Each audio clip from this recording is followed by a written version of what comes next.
bisa oke, nah yang kedua kita bisa membangun kebutuhannya. Nah, jadi kita bisa mulai membangun rasa butuh dari prospek kita. Karena tidak mungkin terjadi proses closing ya, kalau misalkan prospek kita ini atau mungkin konsumen kita ini merasa nggak butuh. Ya bayangkan aja misalkan kita datang ke satu toko gitu ya, kita datang menghampiri satu toko, terus kita merasa nggak butuh kepada barang tertentu. Nah, pasti nggak mungkin ya kita beli ya, nggak mungkin kita mau mengeluarkan uang untuk membeli barang yang kita tidak butuhkan. Nah, jadi penting untuk kita harus membangun rasa butuh dari prospek kita. Dan disitulah kita harus belajar untuk bagaimana caranya kita bisa menggali apa yang mereka butuhkan. Sehingga apa yang kita tawarkan itu bisa menjawab kebutuhan mereka. Dan kalau kita bisa masuk ke poin ini, maka tingkat closing dari prospek atau juga konsumen kita akan menjadi semakin tinggi. Oke, nah berikutnya setelah kita membangun kebutuhannya, maka kita bisa masuk ke tahap ketiga, yaitu give solution. Berikan solusi terbaik, sesuaikan dengan kebutuhan mereka. Nah, jadi kalau kita sudah tahu kebutuhannya, maka kita pasti tahu dong produk apa yang paling cocok gitu kan, yang kita bisa tawarkan kepada mereka. Nah, atau keuntungan apa yang kita bisa sharingkan supaya mereka mau bergabung dalam bisnis di HDI ini.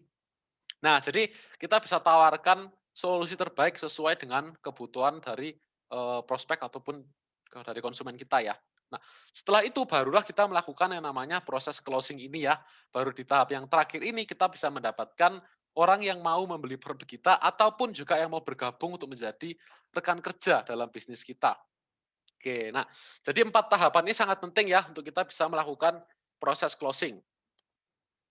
Nah, dan kita juga tahu bahwa penolakan itu sebenarnya, rekan-rekan, bukan berbicara mengenai apa yang ditawarkan. Kadang banyak orang berpikir ya, wah aku ditolak, berarti ini produknya produknya kurang bagus gitu ya. Wah aku ditolak, berarti produknya ini nggak bisa cocok ke semua market. Nah mungkin kita juga sering mengalami hal yang sama ya.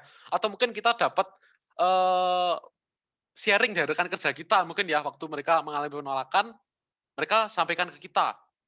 Ya ini aku ditolak karena apa? Karena, produknya ini susah dijualnya, karena, produknya ini nggak nggak begitu bagus kata kata konsumenku, misalkan seperti itu ya. Nah, sebenarnya penolakan itu bukan berbicara tentang apa yang ditawarkan, tapi penolakan itu lebih berbicara kepada siapa yang menawarkan. Oke, nah jadi bukan tentang produknya, tapi tentang orang yang menawarkannya. Bisa jadi mungkin ketika kita menawarkan, kita salah dalam pemilihan kata. Atau mungkin ada beberapa orang ya yang mungkin terkesan memaksa waktu closing ya. Jadi mungkin waktu orangnya nolak, terus langsung bilang, ayolah dibeli aja nggak apa-apa, ini murah kok, ini murah kok. Pasti dapat manfaatnya bagus kok, pasti dapat manfaatnya, nggak mungkin rugi. Nah, jadi secara nggak langsung kita sudah melakukan pemaksaan gitu ya. Nah, bisa jadi itu yang akhirnya menyebabkan tidak terjadi proses closing. Jadi bukan produknya, tapi lebih ke siapa yang menawarkan. Nah, dan konsumen itu kan pasti kadang nggak mau nolaknya kasar ya, "Wih kamu kok maksa sih?" "Nggak mau aku." Nggak mungkin ya. Tapi kadang konsumen cari alasan yang lain. "Oh produkmu mahal," atau "Produkmu nanti kurang bermanfaat." Nah, jadi seakan-akan kita nangkepnya bahwa produknya yang salah. Tapi bukan, ternyata mungkin justru dari cara kita, bagaimana kita menawarkan, pemilihan kata kita, itu yang berperan lebih besar yang akan mempengaruhi persentase dari closing kita. Oke. Nah, simpelnya Bapak Ibu rekan-rekan, kalau misalkan produknya yang memang ditolak ya, kalau misalkan memang benar produknya ditolak. Nah, hari ini di bisnis HDI ya tidak mungkin akan dilahirkan leader-leader hebat di bisnis ini. Karena kalau misalkan produknya yang nggak bagus, ya pasti kan semua enterpriser ini kan kena gitu ya. Dan semua pasti akan mengalami kendala yang sama, kesulitan untuk closing. Nah, tapi, buktinya hari ini juga banyak sekali enterpriser-enterpriser luar biasa yang dalam waktu cepat juga mereka bisa punya pendapatan yang fantastis. Nah, berarti ini membuktikan bahwa dari sisi produknya, sebenarnya produknya ini tidak ada masalah. Nah, tapi masalahnya di mana? Masalahnya adalah siapa yang membawakan produknya, siapa yang menawarkan produknya. Nah, kalau kita salah memilih cara, kita salah memilih cara pendekatan, pasti kita akan ditolak ya. Sama lah, misalkan, seorang pria yang mendekati seorang wanita, kalau caranya cara yang memaksa gitu ya, yang membuat, si perempuan ini jadi merasa diganggu, pasti nggak mungkin bisa closing ya, waktu ditembak pasti akan ditolak mentah-mentah. Nah, jadi tetap ya bergantung kepada siapa yang menawarkan, seperti itu. Oke, nah sekarang kita akan, masuk lagi ke poin berikutnya. Nah, kita akan bahas di tahapan yang pertama, build trust. Bagaimana cara kita bisa membangun kepercayaan. Nah, sebenarnya ini sangat dasar ya, pengetahuan sangat dasar. Kalau misalkan kita dipercaya, maka apapun yang kita bawa pasti akan menjadi hal baik. Nah, jadi, salah satu aset yang terpenting dalam kita, berbisnis maupun juga dalam kita membangun relasi yang baik, aset yang terpenting itu adalah kepercayaan dan nama baik. Nah, mungkin beberapa dari kita sudah sering mendengar ya, bahwa aset yang paling penting dalam hidup itu juga, bukan aset yang mungkin kita lihat sebagai materi itu ya, bukan. Tapi lebih ke kepercayaan dan nama baik, atau mungkin kita bisa bilang integritas. Nah, ini adalah aset yang paling penting, karena kalau kita dipercaya, maka apapun yang kita bawa, yang kita tawarkan, ke orang yang notabene sudah percaya dengan kita, pasti akan terjadi proses closing. Bahkan sekalipun, orang mungkin bilang seperti ini ya, sekalipun kita bawa batu pun akan dianggap sebagai emas. Kalau kita punya, kepercayaan dari orang lain, kita dipercaya dan kita punya nama baik. Nah, pasti apapun yang kita bawa, walaupun barangnya mungkin secara kualitas nggak bagus gitu ya, tapi akan terjadi proses closing. Kenapa? Karena kita dipercaya. Tapi sebaliknya, kalau kita tidak dipercaya dan nama kita di mata orang lain itu nama yang buruk, bukan nama baik ya, tapi nama buruk. Maka yang terjadi apa? Kita membawa produk yang top quality pun, yang kualitasnya paling bagus, membawa emas gitu ya, akan dilihat sebagai batu. Nggak ada harganya gitu ya.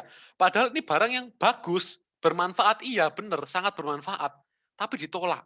Kenapa? Karena bisa jadi karena orang yang kita tawarkan itu tidak punya rasa percaya, atau mungkin mereka menganggap kita punya latar belakang yang kurang baik, gitu ya. Nah, sehingga ini menyebabkan kita terkendala dalam proses closing.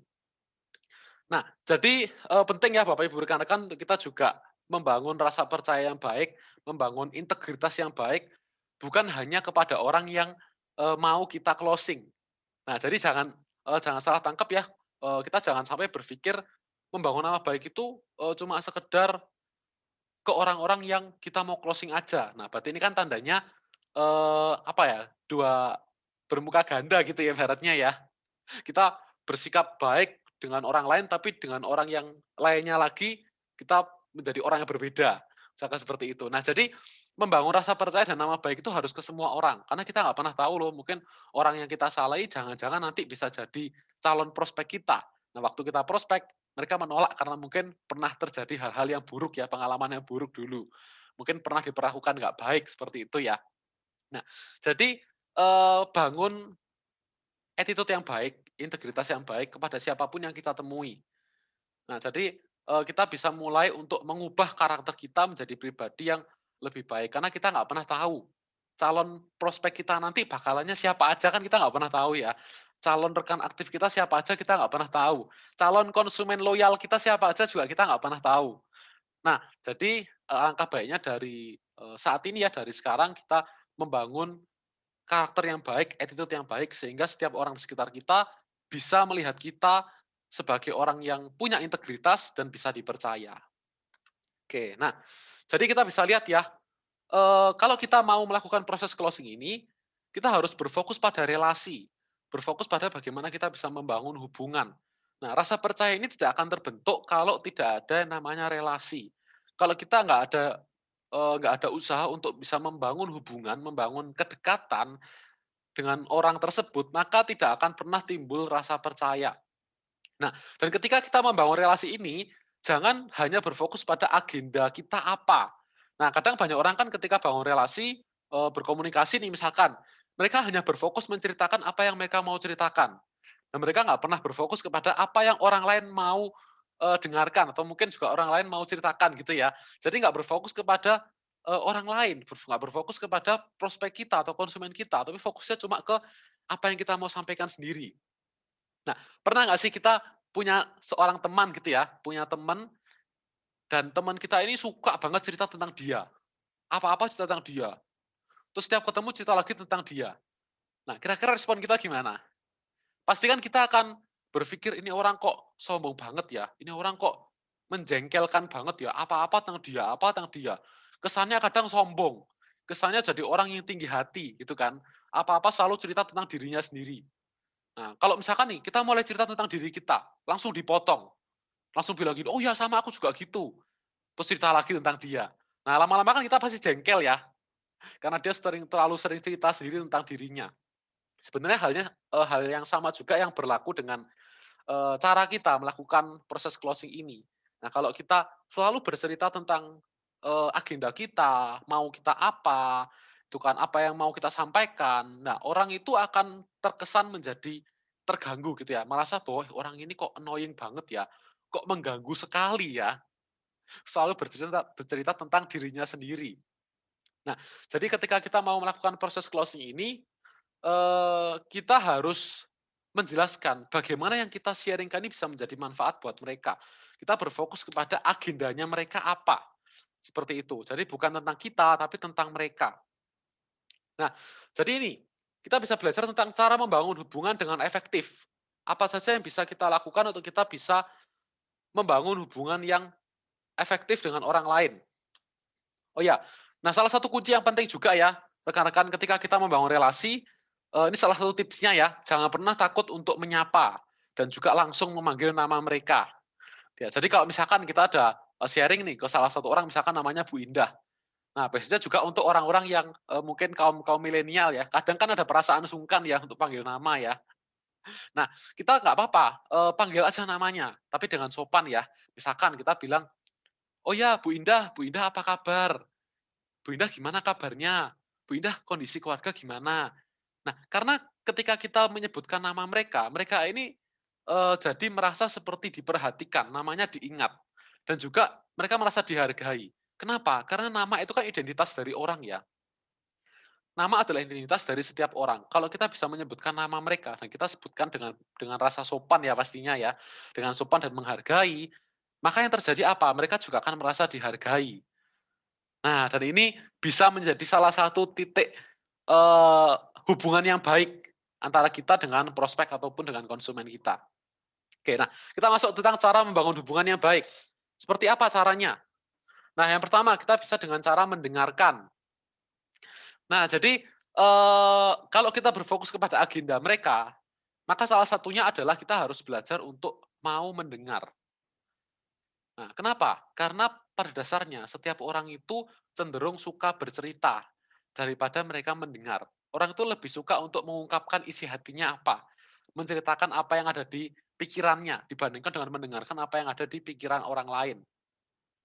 Nah, jadi ketika orang didengarkan, mereka ini akan merasa dihargai ya, mereka akan merasa benar-benar diprioritaskan. Dan ini adalah kunci untuk kita membangun hubungan yang baik. Nah, jadi, kita juga harus belajar untuk mau mendengarkan. Jadi misalkan nih kita mulai tanya-tanya ya kabarnya gimana, kesehatannya gimana, pekerjaannya gimana. Nah, terus mereka mulai cerita, jangan dipotong. Nah, kadang ada orang yang mungkin nggak sabaran ya, karena prospeknya ini ceritanya panjang kali lebar. Wah, panjang gitu ceritanya ya. Terus nggak sabaran karena mikirnya, "Wah, kalau kayak gini, aku nggak closing-closing nanti dengerin dia cerita." Terus akhirnya apa? Di-cut gitu ya. Langsung di-cut, langsung, "Bu Bu, sudah ya Bu, kita kembali lagi ke penjelasan saya ya." Nah, akhirnya terjadi apa? Orang itu pasti langsung bad mood ya. Si prospeknya pasti langsung bad mood. Lagi cerita seru-seru tiba-tiba dipotong. Nah, jadi, salah satu tipsnya adalah kita harus belajar untuk mendengarkan. Nah, terutama buat yang mungkin nggak sabaran gitu ya. Nah, ini bisa jadi salah satu challenge untuk membentuk pribadi kita jadi lebih bagus ya. Kita bisa menjadi orang yang lebih banyak mendengar. Seperti itu. Nah, karena kalau misalkan hari ini kita mau didengar, kita mau apa yang kita sampaikan itu didengar oleh lawan bicara kita, maka kita pun juga harus mendengar mereka. Karena ketika kita mendengar mereka, maka mereka pun juga akan mendengarkan apa yang kita ceritakan. Nah, salah satu yang menarik, satu cerita yang menarik ya, saya pernah mendengar satu cerita yang bagus, jadi ada salah satu rekan kerja yang melakukan prospek ya, prospecting ke kunjungan kunjungan ke konsumennya. Beliau melakukan kunjungan ke konsumennya, salah satu rekan kerja saya ini, dan kemudian, waktu kunjungan itu, si konsumennya ini karena di rumah sering nggak ada orang ya, Jadi sering sendirian, terus dia ini karena kedatangan tamu gitu ya. Nah, langsung cerita panjang lebar gitu kan. Cerita panjang lebar bahkan itu sampai 2 jam cerita. Dan rekan saya ini cuma bisa mendengarkan gitu ya. Jadi karena dia juga tipe orang yang mungkin, nggak apa, sudah ini ya, sudah banyak belajar juga ya bagaimana cara mendengarkan. Jadi dia diam dan mendengarkan, dan ceritanya itu nggak mengarah ke apa yang dia mau jelaskan. Jadi cerita panjang lebar gitu ya, cerita dari anak-anaknya, cerita pekerjaannya, hobinya, jadi banyak gitu yang diceritakan ya. Sampai dulu pengalaman masa mudanya gimana, jadi itu diceritakan semua. Karena di rumah nggak ada yang dengerin dia cerita. Nah, terus, waktu setelah selesai cerita, si omnya ini, si konsumennya yang omnya ini tadi yang cerita panjang lebar ya, itu tiba-tiba bilang gini, "Eh, sorry sorry, Om, kok jadi ceritanya jadi panjang lebar gini ya? Tadi kamu mau nawarin apa?" Gitu kan. Nah, kemudian cerita ya, rekan saya ini, "Oh iya ini Om, saya mau nawarin produk-produk ini kesehatan ini bagus Om, buat jaga kesehatan." Terus dia mulai jelasin paket-paket gitu ya. Nah, kemudian omnya langsung bilang gini, "Oh yaudah yaudah yaudah, kalau gitu langsung aku, paling bagus mau ambil paket mana ini?" Langsung ditunjuk ya, "Paket yang ini Om." "Oke, aku ambil 2 paket ya." Nah, jadi waktu sharing dalam waktu yang singkat itu langsung closing. Bahkan closing-nya langsung 2 paket gitu ya. Nah, jadi, kuncinya apa? Ketika kita mendengarkan apa yang orang lain sampaikan, walaupun mungkin kelihatannya, eee, nggak sesuai dengan apa yang mau kita sampaikan gitu ya, ceritanya mulai ke sana ke sini gitu ya. Tapi ada kemungkinan loh dari ketika kita mendengarkan itu, akhirnya orang yang cerita panjang lebar itu akhirnya malah merasa sungkan gitu ya, dan juga pastinya dia merasa sangat dihargai, karena ceritanya juga didengarkan. Nah, dari situ akhirnya terjadilah proses closing. Oke, nah jadi ini salah satu tipsnya juga ya, kita juga bisa untuk, belajar untuk juga mendengarkan apa yang mereka ceritakan. Di lain sisi, kalau kita mendengarkan, kita juga bisa tahu loh sebenarnya kebutuhan mereka itu apa. Misalkan dari mereka cerita, kita kan juga tahu kan, misalkan mereka cerita keluarganya. Nah, bisa jadi kita kita akan dapat informasi tentang, kondisi ekonomi mereka seperti apa, atau mungkin mereka bisa mengeluhkan masalah kesehatan. Nah, jadi kalau misalkan kita tahu nih, ada yang, misalkan nih, ada yang cerita, "Oh ya, nih aku ada masalah di prostat," gitu ya, "prostatku ada bermasalah." Atau mungkin yang lainnya gitu ya, "Tulangku ada bermasalah." Nah, di situ kan kita jadi tahu ya, oh berarti apa yang harus ditawarkan. Nah, kita bisa fokus untuk jelaskan produk yang glukosamin. Nah, misalkan seperti itu. Jadi dengan kita mendengarkan, kita juga bisa, mengulik ya, kita bisa menggali-gali informasi tentang si prospek atau konsumen kita. Nah, berikutnya selain mendengarkan juga kita bisa tunjukkan perhatian. Nah, kasih perhatian ke mereka, tanyakan kabarnya, bangun first impression yang baik. Nah, jadi ini penting juga ya, karena nggak semua orang itu dapat perhatian loh di rumah, gitu kan, nggak semua orang juga dapat perhatian dari orang terdekatnya. Jadi ketika kita memberikan perhatian, nah, bisa jadi itu akan menyentuh hati mereka, mereka merasa diperhatikan dan mereka pun juga akan, mau untuk membeli apa yang kita tawarkan. Oke. Nah, jadi kasih perhatian, tanyakan kabarnya, mungkin juga kita bisa basa-basi tentang keluarganya seperti apa. Nah, kalau misalkan mereka mungkin mengeluhkan, eee, ada keluarganya yang sakit itu misalkan, nah lemparkan kata-kata perhatian, kan. Kasih perhatian ke mereka, tanyakan, "Loh kabarnya seperti apa? Loh sakitnya apa? Dirawat di mana?" Dan lain sebagainya ya. Jadi kita benar-benar menunjukkan satu perhatian yang tulus. Oke.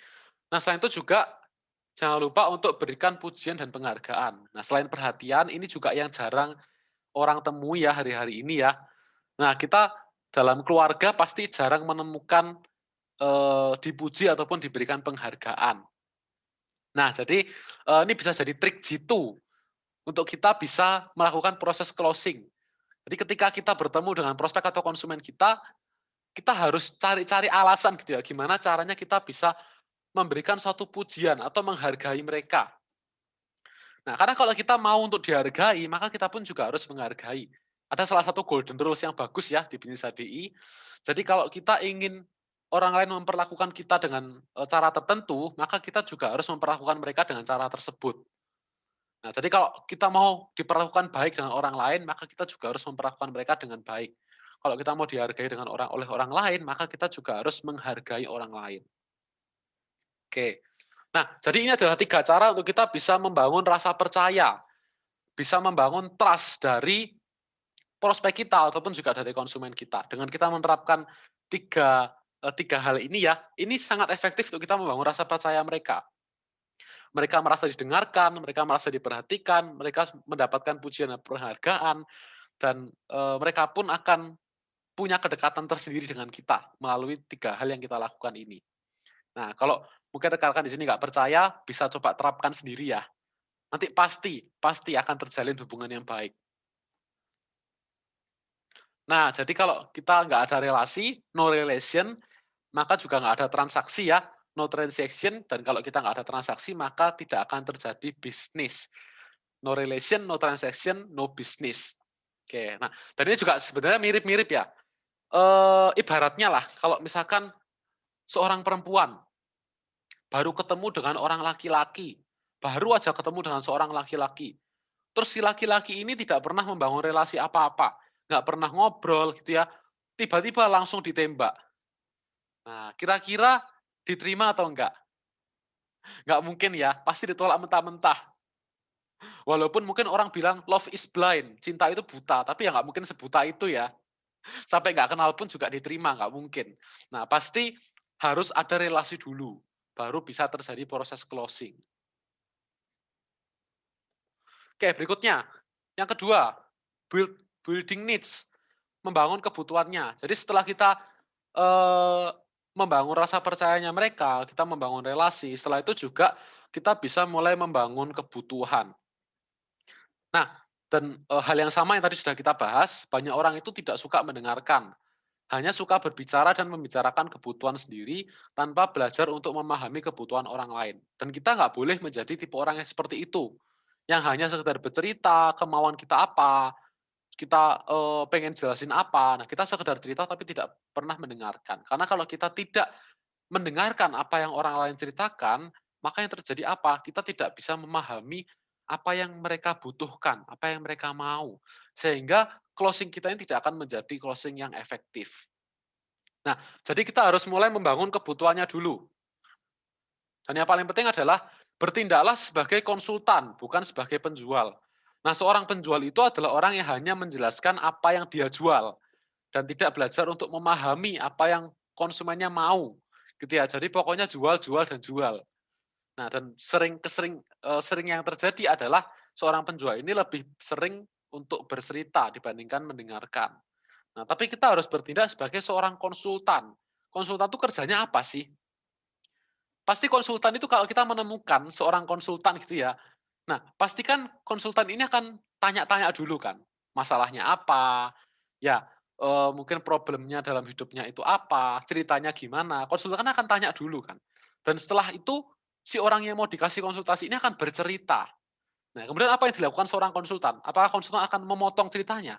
Enggak ya. Pasti kalau kita lihat mungkin di film-film ya, seorang konsultan itu pasti terkesan sabar. Sabar, dia dengerin dulu kan, dengarkan ceritanya sampai habis. Nah, baru setelah itu dia akan ngomong gitu ya. Baru setelah itu dia akan mulai berbicara. Seperti itu. Nah, jadi kita harus bertindak juga seperti seorang konsultan. Kita harus dengarkan. Kita berusaha untuk pahami masalahnya mereka apa. Memahami apa yang mereka ceritakan. Kita berusaha untuk menggali juga, menanyakan, menggali seputar kebutuhannya mereka apa. Nah, jadi dalam proses penggalian kebutuhan ini, kita bisa dengan cara pertama mengajukan pertanyaan. Kita ajukan pertanyaan untuk bisa mengetahui kebutuhan mereka ini sebenarnya apa sih? Sebenarnya apa sih yang paling mereka mau?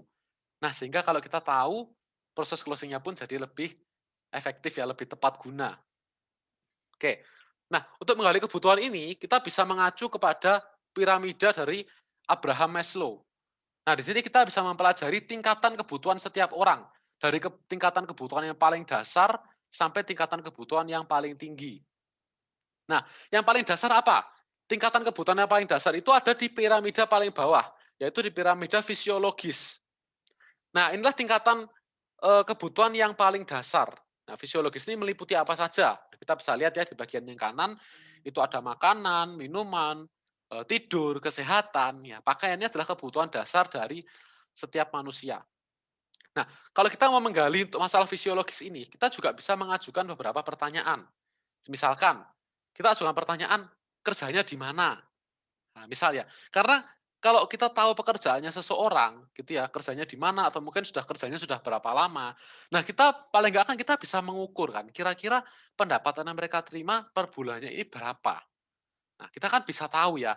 Nah, dari situ kita bisa ngecek kondisi ekonominya mereka gimana.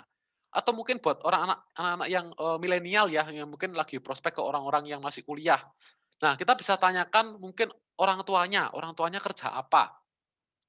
Nah, karena bisa jadi kan uang saku mereka dari orang tua kan. Nah, kita bisa tanyakan misalkan orang tuanya dia, kerjanya apa atau usahanya apa. Nah, kita bisa tanyakan untuk ngecek apa, ngecek eee, di piramida kebutuhan ini, yang masalah fisiologis ini. Nah, atau mungkin kalau, ke ibu-ibu ya kita bisa tanya, "Anaknya sekolah di mana?" Nah, biasanya kan, eee, sekolah itu kan juga mempengaruhi kondisi ekonomi ya. Jadi kita bisa cek, kira-kira kondisi ekonomi mereka gimana. Kalau kira-kira kondisi ekonominya nggak begitu bagus gitu ya, mungkin menengah atau menengah ke bawah. Nah, kita bisa masuk dari kebutuhan fisiologis ini. Nah, misalkan kita mulai menawarkan apa? Ya kita bisa menawarkan pendapatan tambahan ya, dari bisnis HDI kita bisa tawarkan pendapatan tambahan, berapa besar pendapatan yang mereka bisa dapatkan. Nah, atau kalau kita mau nawarin produk ya kita bisa tawarkan produk yang mungkin satuan gitu ya, yang tidak terlalu memberatkan ke mereka. Nah, jadi kita bisa menawarkan dengan cara yang tepat, kalau kita bisa mengetahui kebutuhan mereka. Nah, jadi itu cara untuk kita menggali untuk masalah fisiologis. Nah, tapi kalau misalkan ternyata secara pendapatan sudah besar itu ya, kerjanya ini kerja yang bisa dibilang, pangkatnya pangkat tinggi misalkan. Nah, berarti kita bisa masuk ke kebutuhan yang berikutnya, gali rasa amannya. Nah, biasanya kalau untuk rasa aman ini, kita bisa menanyakan hal-hal yang bersifat keinginan, di luar kebutuhan utama. Misalkan, seperti jalan-jalan ke gitu ya, jadi kita bisa tanyakan, "Ibu setelah pandemi, kalau misalkan di pandemi sudah berakhir, kira-kira Ibu mau, berencana jalan-jalan ke sama keluarga?" Nah, misalkan dia jawabnya, "Pengennya ke Jepang." Nah, berarti kan ini orang mampu ya, orang sudah mampu sekali, berarti mungkin secara rasa aman dia sudah tercukupi. Nah, tapi kalau misalkan jawabannya, "Aku mau jalan-jalannya, ke Batu aja." Nah, biasanya ke Surabaya kan sukanya ke Batu yang deket ya. Nah, tapi kan ke Batu aja. Nah, berarti kita bisa lihat kalau mungkin secara kondisi ekonominya mereka, mungkin fisiologisnya mereka nggak kurang, sudah tercukupi gitu ya. Tapi di titik rasa amannya mungkin masih bermasalah. Nah, di titik itu mungkin kita bisa bagikan bagaimana bisnis HD ini bisa memberikan rasa aman ke mereka. Kayak bagaimana kalau misalkan mereka membangun aset yang kuat, membangun network yang kuat, maka mereka bisa punya pendapatan yang lebih stabil. Bahkan bukan hanya stabil, tapi cenderung untuk mengalami kenaikan. Oke, nah jadi, kita bisa mulai menginformasikan ke mereka, bagaimana di bisnis ini kita pasti bisa menikmati yang namanya rasa aman ini. Nah, atau mungkin juga kita bisa, eee, jelaskan ya tentang detailnya potensi pendapatannya berapa yang bisa mereka dapatkan, sehingga mereka juga bisa punya gambaran lebih jelas tentang rasa aman yang bisa mereka terima. Oke, nah berikutnya setelah rasa aman, kita juga bisa menggali dari sisi sosial. Nah, jadi kadang ada beberapa orang juga yang, kliknya, yang tertariknya itu dari sisi sosialnya. Nah, di titik ini kita bisa mulai cerita dulu ya. Nah, kita bisa bercerita dulu, ceritakan bagaimana, lewat bisnis ini, mereka itu bisa membantu orang lain. Dari sisi kesehatan ya, ketika kita sharing produk, nah itu kan ada ya di salah satu keuntungan, bisnis HDI, nah itu kan ada kesehatan dan kesejahteraan keluarga serta orang lain ya. Nah, jadi kita bisa ceritakan bagaimana kalau mereka, sharing produk ya ke orang lain dan bisa terbantu secara kesehatan. Nah, ini kan pasti ada kesenangan tersendiri atau kita sharing bisnisnya, membantu perekonomian orang lain, membantu kesejahteraan orang lain. Nah, kita bisa membantu perekonomian dari orang tersebut. Nah, misalnya kita bisa memulai dari cerita ke diri kita sendiri, dari pengalaman kita sendiri. "Ya Bu, di bisnis ini saya, senang sekali, salah satu yang membuat saya juga mau untuk konsisten menjalankan bisnis ini Bu, karena, kemarin ya Bu, saya itu menemui salah satu konsumen saya yang terkena COVID-19. Dan kemudian karena dia ini sudah bisa dibilang, cukup parah ya Bu, sudah mengidap dan pastinya juga COVID-19 ini kan menakutkan ya, banyak orang yang juga, keadaannya jadi kritis karena penyakit ini. Dan kemudian saya coba sharing-kan produk ini Bu, dan kemudian setelah, si orang ini mau ya dan mengkonsumsi produknya, ternyata luar biasa Bu, dalam waktu, 2 minggu, beliau ini konsumsi dan ternyata beliau sembuh. Yang hasil yang terakhir tes hasilnya positif, waktu tes berikutnya setelah konsumsi produk ini hasilnya jadi negatif. Dan Bu, orangnya tuh seneng banget Bu. Dia bilang, "Wah, terima kasih banyak ya sudah dibantu sharing produk-produknya. Seneng banget saya bisa pulang dari rumah sakit, bisa sembuh, bisa ketemu lagi sama keluarga." Nah, kita bisa bercerita. Dan itu kan orang akan mulai punya pikiran ya, "Oh iya ya, ternyata kalau misalkan, kita bisa bantu kesehatan orang lain, kita pasti seneng banget ya." Nah, di pekerjaan mana gitu loh, kita bisa bekerja sambil bisa membantu kesehatan ataupun juga perekonomian orang lain. Nah, itu kita bisa ceritakan. Nah, setelah kita cerita, kita bisa tanyakan, "Bu, kalau misalkan Ibu, punya kesempatan bisa bantu orang lain Bu, kira-kira Ibu bersedia nggak?" Nah, pasti kan dia kalau ditanya seperti itu kan pasti bersedia ya, "Oh ya mau, saya mau bisa bantu orang lain." Nah Bu, ini pas banget Bu, Ibu bisa dengan sharing-sharing produk ini atau bisa dengan sharing bisnisnya, itu bisa membantu loh Bu untuk orang lain, bisa jadi berkat buat orang lain. Nah, jadi kita bisa masuk dari sisi sosial, bagaimana kalau mereka menjalankan bisnis ini, atau mereka menawarkan produknya ini, mereka bisa membantu orang lain. Oke, nah berikutnya, kita bisa masuk ke bagian penghargaan, kebutuhan yang lebih tinggi lagi. Nah, ada juga orang yang sudah serba berkecukupan, bahkan mungkin pendapatannya lebih-lebih. Tapi, nggak sedikit juga orang-orang yang sudah punya pendapatan lebih, tapi di tempat kerjanya mereka tidak pernah mendapatkan penghargaan. Ya, mereka tidak pernah mendapatkan penghargaan khusus. Nah, bahkan juga mungkin ada ya, orang-orang yang pendapatannya besar, yang mungkin menjadi salah satu aset bagi perusahaan, tapi setiap kali dia, eee, me me melakukan, apa ya, setiap kali dia punya pencapaian, bukannya dihargai, tapi justru mungkin targetnya ditambah. Karena mungkin bosnya mikir, "Wah, orang ini kompeten sekali ya." Akhirnya apa? Targetnya ditambahin lagi. Nah, itu juga bisa terjadi loh. Jadi bukan dikasih penghargaan, tapi malah ditambahin beban kerjanya. Ya, nah, jadi, malah kita nggak mendapatkan namanya penghargaan itu, dan namanya manusia kan pasti haus penghargaan ya, pasti mau kalau dikasih penghargaan. Nah, kita bisa ceritakan, bagaimana di bisnis ini kita bisa mendapatkan penghargaan. Kita bisa tunjukkan misalkan di majalah-majalah ya. Nah, itu kan kita punya ya majalah-majalahnya, kalau rekan-rekan yang belum tahu, itu majalahnya bisa di-download di HD Iwan. Nah, itu banyak majalah tiap bulan, dan di situ ada orang-orang yang punya pencapaian-pencapaian ya, di bisnis jadi ini, mereka yang mencapai peringkat baru, atau memenangkan suatu trip, ya atau mungkin mendapatkan, recognition, itu kan pasti ditempel di majalah ya.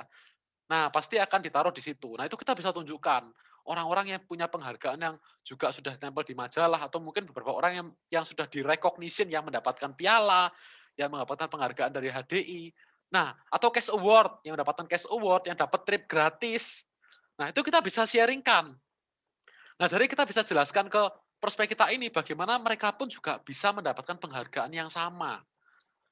Nah, kita bisa tanyakan juga ya, setelah kita cerita, bisa tanyakan, "Pak, jika Bapak bisa punya kesempatan mendapatkan, penghargaan juga seperti ini, kira-kira gimana menurut Bapak?" Pasti menarik sekali ya. Nah, kita bisa, mulai membangkitkan minat mereka, kebutuhan mereka ya, terhadap penghargaan ini, tentang masalah penghargaan. Nah, berikutnya yang paling atas adalah tentang aktualisasi diri.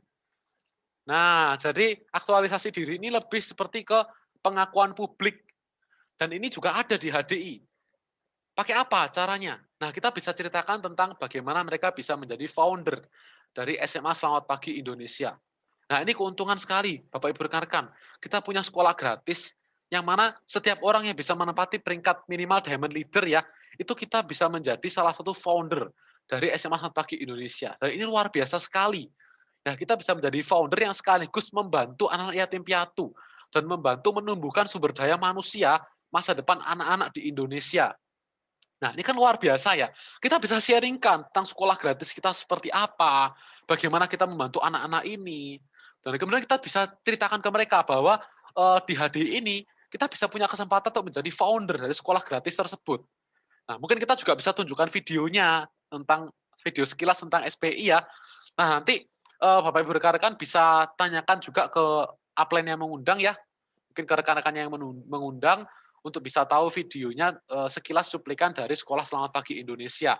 Karena di sana bagus sekali, Bapak Ibu. Di sana ada, bagaimana Kak Seto ya, sudah hadir di sana, Ibu Jokowi, dan banyak orang-orang penting orang-orang besar yang berkunjung dan mereka mengapresiasi Sekolah Selamat Pagi Indonesia ini. Nah, itu bisa jadi nilai plus bagi mereka yang lihat itu. Nah, kalau orang eee, melihat itu dan mereka bisa tawarkan menjadi salah satu founder dari suatu yayasan yang begitu luar biasa, pasti mereka akan tergerak. Nah, kita bisa tanyakan ya, setelah kita cerita, tanyakan kembali. Kalau misalkan mereka diberi kesempatan untuk bisa menjadi founder, apakah mereka berkenan? Nah, itu kita bisa eee, tanyakan itu untuk menggali apa? Aktualisasi dirinya mereka. Oke, nah jadi kita bisa mulai dengan mengajukan pertanyaan ya, mengacu dari 5 piramida kebutuhan dasar ini.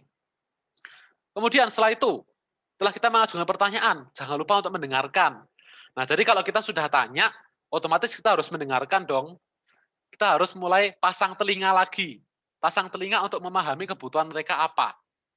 Seperti itu. Nah, jadi dengarkan jawaban mereka. Dengarkan seperti apa pendapat mereka tentang apa yang kita sharingkan. Nah, setelah itu, setelah kita mulai mendengarkan, kita memahami kebutuhan mereka apa, keinginan mereka apa, berikan open mind. Nah, kita bisa cerita tentang open mind yang berkaitan dengan kebutuhan mereka. Nah, jadi yakinkan dalam open mind ini apa sih yang kita bisa sampaikan. Nah, kita bisa yakinkan mereka bahwa di HDI ini mereka bisa mendapatkan apa yang mereka butuhkan. Nah, dan buat rekan-rekan kalau kita mau tahu lebih dalam tentang cara open mind-nya seperti apa, harus sering-sering nonton video di Bill YouTube ya.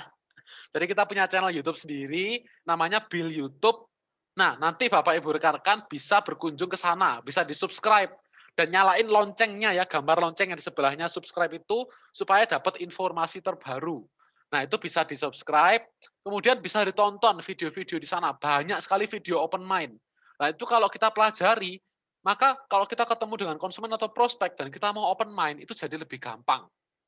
Ya, bisa tonton di YouTube atau juga bisa berlangganan VIP. VIP untuk aplikasi Billionaires Education Center. Di sana banyak sekali CD-CD yang kita bisa pelajari. Cerita-cerita sukses, CD open mind, CD teknis, motivasi. Nah, itu kita bisa sampaikan juga ya untuk meyakinkan, untuk meningkatkan keyakinan dari si prospek ataupun juga konsumen kita ini. Oke, nah jadi kita bisa berikan banyak open mind ya untuk meyakinkan mereka. Seperti itu. Nah, selain itu, langkah yang ketiga, setelah kita membangun kebutuhannya mereka, yang ketiga adalah give the solution. Berikan solusinya, tawarkan solusi yang tepat. Nah, jadi kalau mereka sudah eh, tahu ya kebutuhannya apa, kita sudah memahami, terus kita juga sudah menjelaskan gitu ya. Setelah itu apa? Kasih solusinya. Setelah kita kasih open mind, kita kasih solusi yang tepat buat mereka. Nah, dan juga ketika kita memberikan solusi ini, tipsnya yang pertama adalah harus punya mindset membantu mereka. Jadi jangan mindset kita itu adalah bagaimana kita bisa mengambil keuntungan dari mereka, bukan. Tapi mindsetnya harus bagaimana kita bisa membantu mereka lewat apa yang kita berikan, lewat solusi yang kita mau tawarkan ke mereka. Nah, karena ketika orang ditawari, pasti ya kalau kita ditawari orang lain, pasti kan kita kadang sudah ada pemikiran bahwa orang ini mau ambil keuntungan. Orang ini mau aku beli produknya dia supaya dia dapat untung. Nah, sedikit banyak kan pasti ada pemikiran seperti itu. Orang lain pun juga sama, mereka pasti punya pemikiran seperti itu. Nah, oleh karena itu kita nggak boleh juga punya pemikiran yang sama. Kalau kita hanya mau ambil untung atau kita hanya mau untuk mengambil manfaat dari mereka. Tapi kita harus justru memberikan manfaat untuk mereka. Lewat solusi kita ini, apa sih yang bisa mereka dapatkan? Lewat solusi kita ini, apa sih yang bisa mereka eee, keuntungan apa yang bisa mereka peroleh? Nah, seperti itu. Dan di sini, masalah solusi ini ya, waktu kita memberikan solusi, jangan sekedar dikasih solusi aja, tapi jelaskan juga lewat solusi ini manfaat apa yang mereka bisa dapatkan. Misalkan, kalau mereka tertarik dengan bisnisnya gitu ya, kita sudah tahu ternyata mereka butuh pendapatan tambahan. Nah, setelah itu kita sharingkan bisnisnya. Terus kita bisa jelaskan juga selain dari pendapatan lain, Bapak bisa dapatkan royalti, bisa dapatkan cash award misalkan ya. Nah, bisa dapatkan hal-hal yang lainnya, pendapatan-pendapatan tambahan lebih. Nah, kita bisa, buka, berikan gambaran ya, berikan gambaran ke mereka bagaimana bisnis ini bisa benar-benar membantu kondisi finansial mereka. Nah, atau mungkin juga kita bisa sharing tentang apa, legacy, warisan. Nah, rasa aman ya. Nah, ini salah satu juga dari rasa aman. Kita bisa berikan solusi ke mereka bahwa bisnis ini ketika kita bangun, kita punya aset yang luar biasa dan ini bisa diwariskan. Bahkan mungkin jika anak cucu kita tidak menjalankan, tidak meneruskan bisnisnya, mereka bisa tetap mendapatkan pendapatan dari bisnis ini. Nah, ini kan bisa menjadi daya tarik tersendiri ya buat orang tersebut. Nanti kita bisa sharingkan. Jadi kita harus punya mindset bahwa apa yang saya sharingkan ini bisa membantu mereka. Nah, kemudian juga yang kedua, fokuslah menjawab yang menjadi kebutuhan mereka. Jadi kalau misalkan nih, kita waktu sharing, kita waktu prospek gitu ya, kita jelaskan presentasi. Kemudian waktu di tengah-tengah, kita lagi jelasin masalah Propo Helix nih. Terus disela sama si orang yang kita jelaskan ini. Terus orangnya tanya-tanya detail ya. Propo Helix itu manfaatnya apa? Kandungannya apa? Bisa untuk penyakit apa aja? Terus kalau penyakit seperti ini pakai propolis dosisnya berapa? Nah, misalkan seperti itu. Dia mulai tanya detail.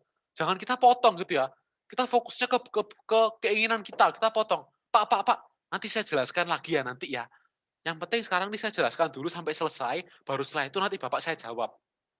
Nah, kalau seperti itu nanti di akhir mereka sudah nggak mood, sudah nggak pengen tanya gitu ya, sudah hilang rasa rasa ingin tahunya. Nah, justru ini bahaya. Jadi kalau mereka sudah mulai tanya-tanya, nggak apa-apa jelaskan dulu. Jelaskan dulu manfaatnya apa, dosisnya gimana, penggunaannya seperti apa. Nah, setelah mereka dapat penjelasan detail, dan kalau kita mulai melihat ya, oh mereka tertarik, segera di closing. Segera di closing tawarkan.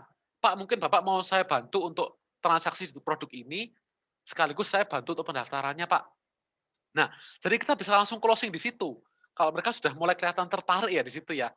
Nah, jadi, proses closing itu nggak harus di akhir ya, nggak harus di akhir, nggak harus semua presentasi selesai baru di closing, enggak. Tapi di tengah-tengah pun bisa. Atau misalkan mereka di tengah-tengah mulai tertarik sama bisnisnya, waktu kita jelasin di bisnis plan, mereka tanya detail. Nah, terus mereka tertarik, bisa di closing langsung. "Pak, mungkin Bapak bisa saya bantu langsung untuk pendaftarannya ya, supaya Bapak bisa langsung menjalankan bisnisnya." Nah, boleh juga gitu ya. Nggak apa-apa, nggak harus menyelesaikan presentasi. Nah, tapi setelah kita closing, setelah orangnya bergabung, jangan langsung berpisah gitu ya. "Oh ya Pak, terima kasih ya sudah berpartisipasi. Sampai jumpa nanti, lain kesempatan lagi ya." Nah, bukan, tapi selesaikan presentasinya. Jadi setelah di-closing, kita lanjutkan presentasinya lagi. Nah, karena kalau misalkan nih, orangnya berhenti di produk, terus kita closing produk. Setelah itu kita sudah closing, kita merasa tugas kita selesai, lalu sayonara gitu ya. Dadah, hati-hati di jalan ya Pak. Nah bukan, tapi kita harus jelasin dulu sampai selesai. Karena kalau kita stop di situ, yang ada kita hanya mendapatkan konsumen. Nah sedangkan tujuan kita apa? Kita kan pengen dapat rekan aktif kan. Kita pengen dapat rekan kerja yang aktif, yang benar-benar bisa serius. Nah jadi apa? Tuntaskan sampai selesai. Nah maka si orang tadi bukan hanya menjadi konsumen kita, tapi mereka juga punya kesempatan untuk apa? Untuk menjadi rekan kerja aktif yang serius dan menjadi partner aktif dalam bisnis kita. Oke. Nah, jadi seperti itu ya. Tidak harus sampai akhir, tapi di tengah pun juga kita bisa melakukan proses closing. Oke. Nah, yang terakhir, nah ini yang paling penting. Yang keempat adalah closing. Nah, ini yang paling ditunggu-tunggu ya. Closingnya seperti apa? Nah, kalau kita sudah mulai kelihatan ya orangnya tertarik, kita sudah tawarkan solusi ke mereka, solusi yang terbaik buat mereka. Nah, kita sudah jelaskan manfaat-manfaatnya apa, kita bisa lakukan proses closing-nya. Nah, untuk proses closing-nya ini, kita bisa kasih 3 pertanyaan kecil, yang jawabannya itu mengarah ke yes. 3 times little yes. Nah, dan ini apa yang kita tanyakan harus pertanyaan yang tertutup ya. Jadi jangan kita tanya, "Pak, eee, bisnisnya ini menurut Bapak gimana? Bagus atau enggak?" Nah, ini nggak boleh. Pertanyaannya terlalu terbuka.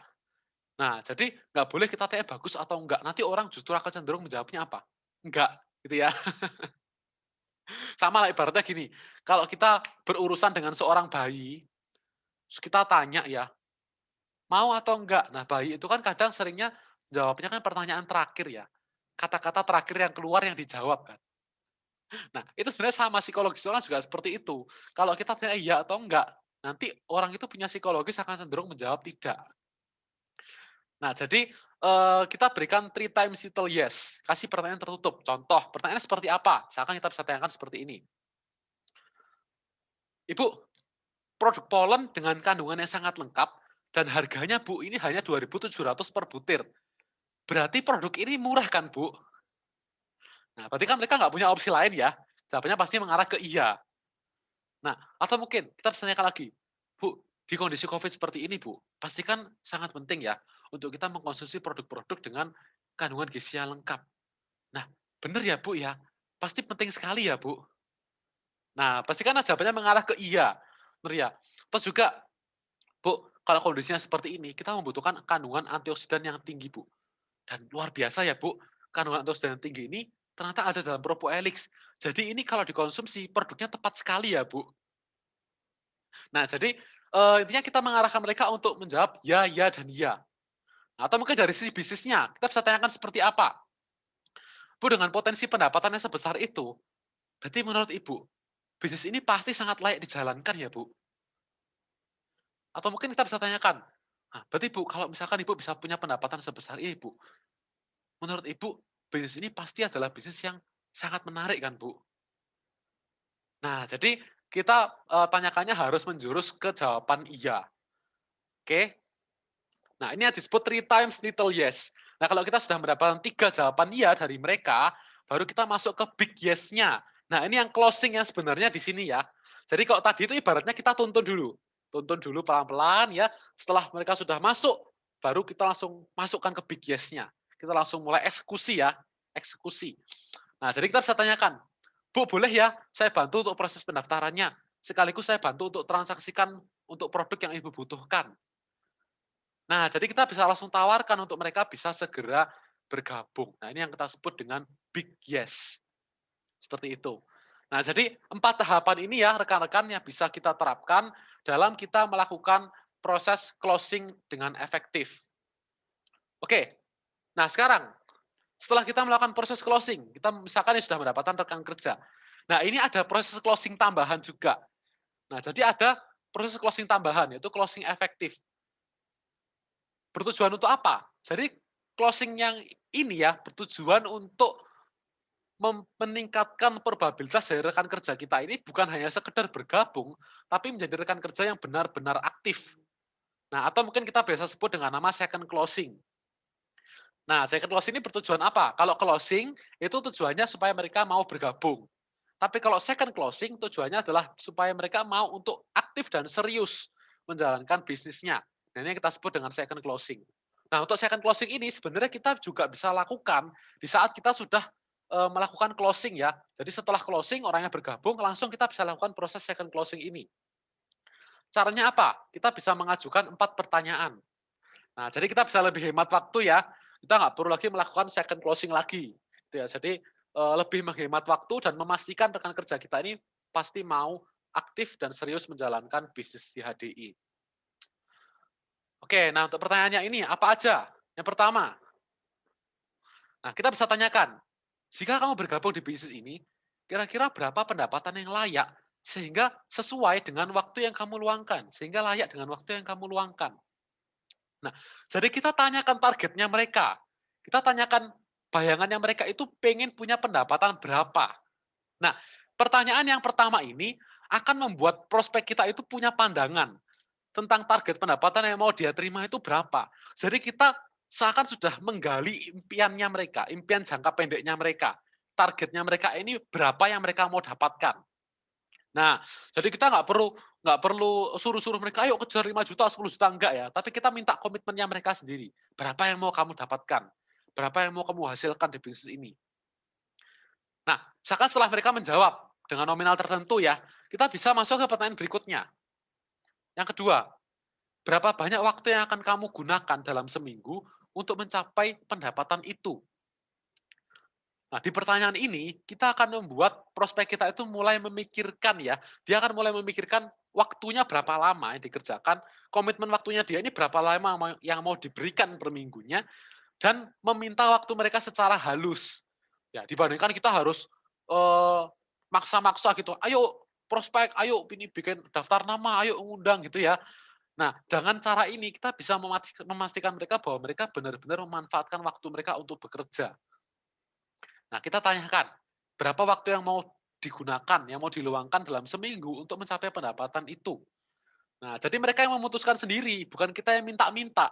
Tapi biarkan mereka yang memutuskan sendiri waktunya. Dan kalau mereka memutuskan sendiri kan pasti mereka akan lebih berkomitmen ya, dibandingkan kayak kita suruh-suruh. Nah, kalau mereka yang putuskan sendiri, mereka akan punya komitmen lebih. Nah, terus berikutnya, pertanyaan yang ketiga, berapa bulan waktu yang akan kamu sediakan untuk bisa mencapai pendapatan tersebut? Nah, ini berbicara tentang waktunya, time-nya untuk mencapai impian mereka, target mereka itu berapa lama. Nah, karena kalau punya target, harus ada waktunya dong. Sama mungkin buat rekan-rekan yang pernah belajar di training HTS, pasti kan juga belajar ya, untuk dream itu harus timeable, harus ada jangka waktunya. Nah, dan itu juga yang bisa kita tanyakan, berapa bulan kira-kira Bapak ini mau mendapatkan pendapatan sebesar itu tadi. Nah, kita bisa tanyakan. Nah, dari situ pasti kan si prospek kita ini akan ngomong ya, oke aku mau dapatnya itu 4 bulan, 5 bulan, atau bahkan mungkin 1 tahun mendapat pendapatan itu. Nah, itu kita bisa eee, ibaratnya kita bisa push mereka untuk mereka bisa punya pendapatan sebesar nominal yang mereka sebutkan dalam waktu yang sudah mereka sebutkan juga. Nah, jadi itu yang akan membuat prospek kita ini memberikan komitmen berapa lama mereka akan mau untuk benar-benar berjuang mendapatkan pendapatan yang mau mereka dapatkan tersebut. Nah, tapi di 3 pertanyaan ini kita harus melakukan adjustment juga. Maksudnya gimana? Nah, jadi misalkan nih kita tanya, berapa lama mau dapat, berapa bulan waktu yang mau disediakan untuk dapat pendapatan tersebut. Nah, pasti ada jawaban-jawaban yang nggak rasional. Misalkan nih, mereka bilang pengen dapat pendapatan 100 juta per bulan. Nah, nomor satu ya, jawabannya 100 juta per bulan. Terus, waktunya berapa? Nah, disebutkan nih, waktu per minggunya sekitar 10 jam. Waktu ditanya, pengen mencapai berapa bulan? Dijawabnya 2 bulan. Nah, ini kan nggak rasional ya. Dalam seminggu dikerjakannya 10 jam, ya berarti kan jam kerjanya sedikit sekali kan. 10 jam dalam 1 minggu, terus minta income 100 juta per bulan, dan jangka waktunya hanya dalam waktu 2 bulan. Nah, ini kan nggak rasional. Nah, kalau mungkin kesannya nggak rasional, kita bisa dengan halus, kita bisa membantu mereka untuk mengadjust dari mungkin dari pendapatannya, atau dari waktu yang mereka luangkan dalam 1 minggu, atau juga target jangka waktunya, berapa bulan waktu yang mau disediakan. Nah, ini bisa di-adjustment. Nah, misalkan kurang rasional ya kita bisa sampaikan, "Pak, eee, saya yakin Pak, Bapak pasti bisa mendapatkan pendapatan 100 juta per bulan. Tapi mungkin Pak, kalau untuk segi waktunya ya, mungkin harus ditambah Pak. Nah, karena Pak, ya kalau misalkan kita, mengerjakan bisnis ini 100 jam per minggu, berarti ya ibaratnya kalau Bapak kerjakannya 5 hari, ya misalkan per hari hanya 2 jam ya Pak. Nah, kalau misalkan kita merintis bisnis sendiri Pak, dalam waktu 2 jam, tiap hari kita kerjakannya ya, misalkan kita punya toko lah Pak, terus dalam waktu 2 bulan kita bukanya. Nah, pasti kan susah ya Pak untuk kita dapat 100 juta per bulan. Nah, Pak akan lebih masuk akal Pak kalau misalkan jam kerjanya itu kita ubah Pak. Nah, misalkan, kita luangkan waktunya 30 jam per minggu, misalkan ya. Nah, kita bisa sesuaikan sendiri, sesuai dengan, pendapatan mereka. Atau kita sesuaikan dari apa, bulannya ya. Nah, mungkin kita bisa tambahkan di jamnya, "Pak, bisa dicoba mungkin dalam waktu 30 jam per minggu, dan nanti Bapak bisa, targetkan ini dalam waktu 4 bulan, Pak, atau 6 bulan, Pak. Nah, saya yakin Bapak pasti bisa mencapainya." Nah, jadi kita bisa arahkan, karena kalau nggak diarahkan, nanti mereka, kerjanya minimal, tapi mintanya hasil besar. Terus kalau nggak dapet, akhirnya terjadi apa? Down kan? Nggak dapet ya, targetnya nggak terpenuhi, ya karena dari awal sudah kurang rasional target yang dibuat. Nah, jadi kita bisa lakukan adjustment, penyesuaian.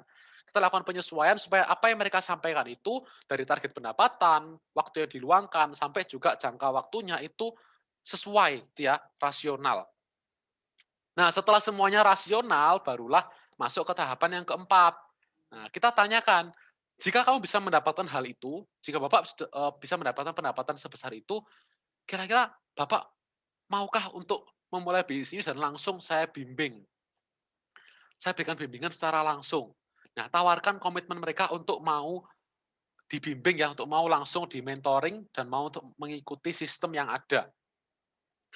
Nah, pasti kalau kalau kita sudah mengikuti step by step-nya ini dari langkah 1, 2, dan 3, dan dia sudah mulai timbul rasa percaya bahwa dia pasti akan mau untuk dibimbing secara langsung. Dia pasti akan mau untuk mencoba mengikuti sistem yang sudah ada. Pasti akan mau mengikuti arahan kita. Nah, tapi kalau kita nggak lewat 3 step ini, tiba-tiba langsung ditawarin untuk mau dibimbing langsung, tiba-tiba langsung disuruh-suruh ikut sistem, ikut pertemuan, ya dan lain sebagainya, pasti orang akan cenderung nggak mau. Nah, tapi kalau kita sudah arahkan, mereka punya target, ini akan mendorong mereka untuk mau dibimbing dan mau untuk mengikuti apa yang kita arahkan. Seperti itu. Nah, setelah itu juga kalau kita sudah dapat jawaban dari nomor 4 ini ya, beliau sudah bersedia untuk dibimbing. Setelah itu apa yang dilakukan? Kita bisa arahkan mungkin ke pertemuan-pertemuan berikutnya. Nah, jadi misalkan nih ada pertemuan nasional yang bisa dimanfaatkan atau 5 training dasar. Nah, kita bisa informasikan untuk mereka bisa segera mengikuti, mereka bisa segera belajar. Nah, atau kita bisa informasikan seperti Enterpriser Camp, dan mereka bisa segera bergabung di Enterpriser Camp atau mengikuti BAS di bulan Juli ya, kita punya BAS. Nah, itu BAS itu bisa kita sharingkan supaya mereka bisa mendapatkan mentoring next-nya ya. Next mentoring-nya lewat apa? Lewat BAS tersebut. Nah, jadi kita bisa arahkan mereka juga untuk mengikuti sistem yang sudah ada. Nah, dan dengan cara ini, kita sebenarnya sudah mengantongi target. Kita sudah mengantongi target dan komitmen waktu mereka. Nah, jadi lebih mudah kan, kita nggak perlu paksa-paksa lagi. Mereka yang sudah mengutarakan sendiri, targetnya mereka berapa, waktunya mereka berapa, dan mereka juga sudah mengutarakan bahwa mereka bersedia untuk dibimbing. Oke, nah jadi ini akan mempermudah kita untuk bisa mendapatkan bukan hanya closing rekan kerja, tapi rekan kerja yang benar-benar aktif. Nah, oke, dan rekan-rekan, di dalam proses closing ini, lewat apa yang hari ini saya sharing-kan ya, ini bukan berarti menjamin 100% rekan-rekan pasti bisa closing ya. Nah, nggak ada jaminan pasti 100% kita pasti bisa closing. Nah, apalagi buat rekan-rekan yang mungkin masih baru, yang mungkin masih belum begitu fasih ya dalam melakukan proses closing ini, bisa jadi kita mengalami yang namanya kegagalan. Tapi Bapak Ibu rekan-rekan, gagal itu adalah hal yang wajar ya. Karena rekan-rekan, kalau kita tidak pernah mengalami kegagalan, kita juga tidak akan pernah bisa mengevaluasi diri kita menjadi yang lebih baik lagi. Tidak pernah bisa mengembangkan kemampuan kita untuk menjadi lebih baik lagi. Jadi, ketika kita mengalami kegagalan, justru itulah yang akan menjadi batu loncatan kita untuk kita bisa semakin fasih, semakin menguasai, bisa semakin hebat gitu ya. Dan nantinya rekan-rekan yang paling penting apa? Yang paling penting adalah selain kita menerapkan semua tips yang sudah saya sharingkan tadi ya, yang paling penting adalah jam terbangnya. Perbanyak presentasi, perbanyak melakukan proses closing. Maka semakin lama kita akan semakin lihai, semakin lama kita akan semakin hebat ya, semakin menguasai, dan nantinya tingkat closing kita akan semakin lama akan jauh semakin tinggi ya, probabilitasnya akan jauh semakin besar. Nah, sama seperti eh, salah satu salah satu orang yang luar biasa ya, yang namanya Bruce Lee. Nah, Bruce Lee ini sempat memberikan suatu statement yang bagus sekali ya. Beliau ini mengatakan, lebih baik satu tendangan yang dilatih 1.000 kali daripada 1.000 tendangan yang masing-masing dilatih hanya 1 kali. Karena satu tendangan dilatih sampai 1.000 kali, maka satu tendangan itu akan menjadi satu tendangan yang sangat mematikan.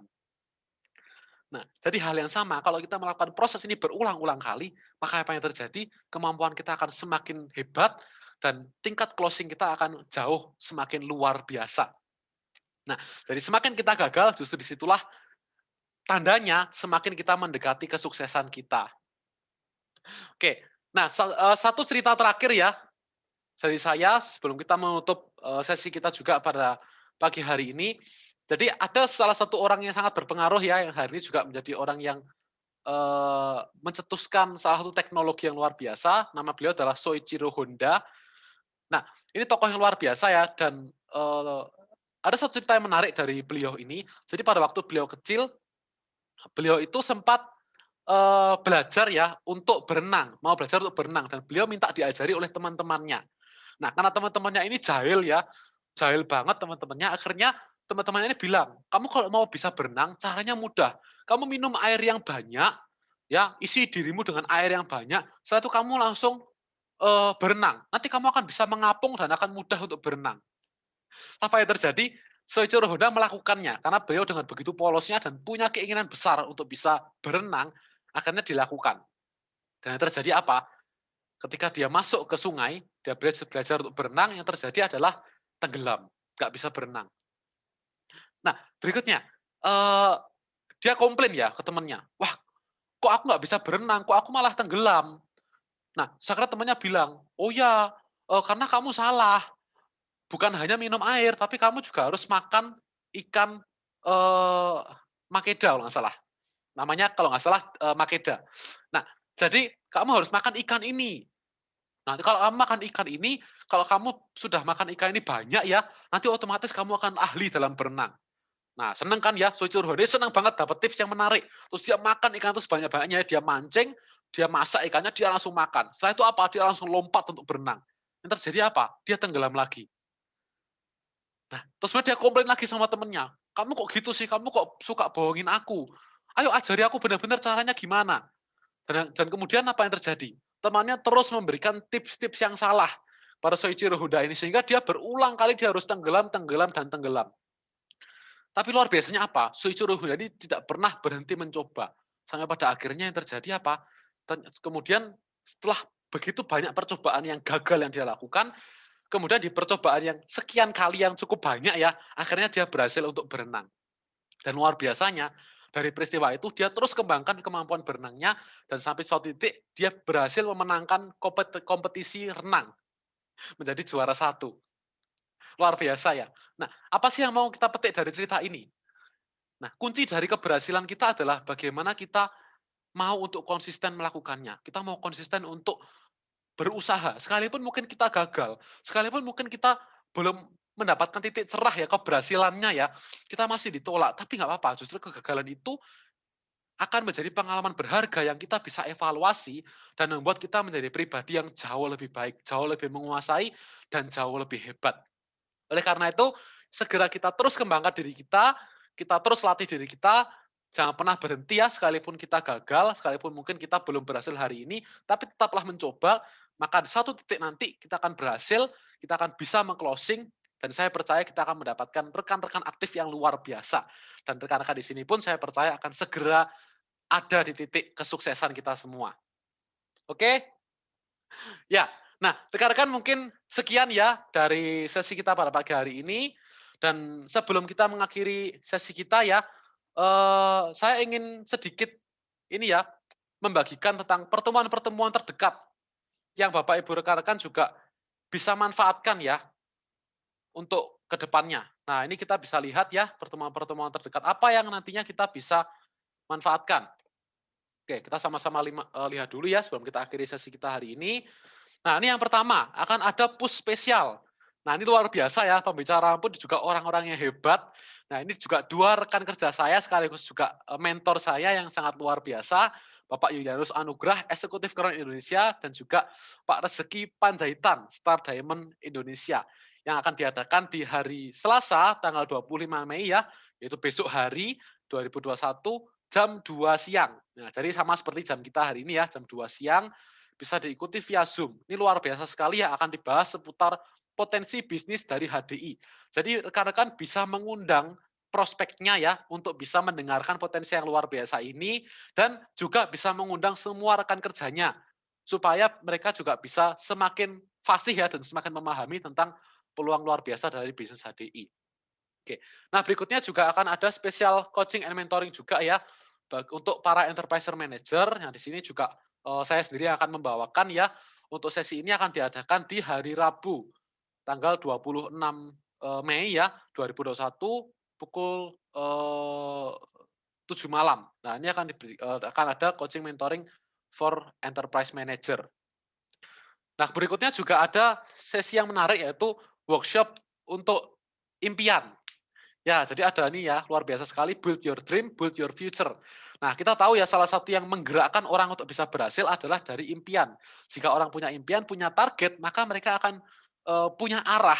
ya punya arah yang lebih jelas untuk keberhasilan bisnis mereka. Dan nanti juga saya akan sharingkan tentang bagaimana pentingnya impian dan bagaimana cara kita bisa membuat impian dengan benar. Nah, ini kita bisa dicatat juga ya di hari Kamis tanggal 27 Mei 2021 jam 2 siang. Nah, kemudian ada juga sesi business opportunity sharing. Ini juga sama, terbuka untuk umum, bisa mengundang prospek dan semua rekan kerjanya untuk bergabung. Seperti itu ya. Nah, dan untuk sesi ini akan dibawakan langsung oleh eee, ini ya rekan saya yang luar biasa yaitu Kak Kartika Budianti. Beliau ini juga salah satu, leader yang luar biasa ya eksekutif Diamond Indonesia yang akan langsung men-sharing-kan seputar dari, peluang bisnis yang luar biasa di HDI ini. Jadi bisa mengundang sebanyak mungkin rekan kerjanya untuk bisa, melihat ya potensi yang luar biasa ini. Nah, jadi yang terbuka untuk umum ada 2 ya, ada yang tanggal 25 sama yang tanggal 29. Nah, ini di jam 7 malam. Dan yang terakhir yang paling luar biasa, di bulan Juli akan ada special session yang akan di-mentoring langsung oleh mentor kita yang luar biasa, Bapak Julianto Eka Putra, yaitu Best Virtual dengan tema Infinity Harvest Festival. Nah, jadi yang mau Harvest Festival, yang mau bisa punya omset yang luar biasa meledak ya, bahkan sampai tak terhingga. Nah, ini luar biasa sekali kita bisa ikuti sesi Best Virtual ini. Dibawakan langsung oleh Pak Julianto bersama dengan tim leadernya beliau dan juga ada spesial starnya juga ya. Ini ada chairman kita yaitu Mr. Brandon Chia yang juga akan men-sharingkan ke kita mengenai bagaimana kita bisa sukses luar biasa di bisnis HDI ini. Nah, di sini akan ada 2 chapter ya, tanggal 9 sampai 11 Juli dan tanggal 16 sampai 18 Juli yang akan diadakan di hari Jumat, Sabtu, dan Minggu. Nah, jadi sangat menguntungkan buat yang mungkin sambil bekerja, yang punya ada kesibukan juga ya, pasti akan lebih banyak waktu luang ya di hari Jumat, Sabtu, dan Minggu. Nah, itu kita bisa manfaatkan untuk kita belajar bersama-sama. Nah, untuk investasinya ini 2.050.000 ya, 2.050.000 per 10 tiketnya. Jadi kalau misalkan mau beli bisa sambil, mungkin juga boleh patungan sama rekan kerjanya ya, untuk bisa beli 10 tiket ini, atau nanti, bisa menanyakan ke upline-nya juga ya, barangkali upline-nya juga, eee, mau ada pembelian tiket juga ya. Nah, jadi bisa juga kontak langsung, koordinasi langsung ke upline-nya masing-masing. Ini acara luar biasa sekali, jadi, saya sarankan pada rekan-rekan di sini kalau yang pengen cepat bisa berhasil, jangan lewatkan acara yang luar biasa ini. Oke, Bapak Ibu rekan-rekan, mungkin sekian ya dari yang, saya sharing-kan pada kesempatan pagi hari ini. Jika ada suatu hal yang bagus, semua karena kemurahan Tuhan, tapi jika ada yang kurang, semua karena kelalaian saya. Jadi, terima kasih buat rekan-rekan atas partisipasinya. Dan saya percaya rekan-rekan juga sudah mempelajari banyak hal ya. Kita semangat terus, kita kerjakan terus bisnis ini, fokus dan konsisten. Saya percaya semua rekan-rekan di sini pasti bisa berhasil. Thank you buat rekan-rekan semua. Go Royal Crown.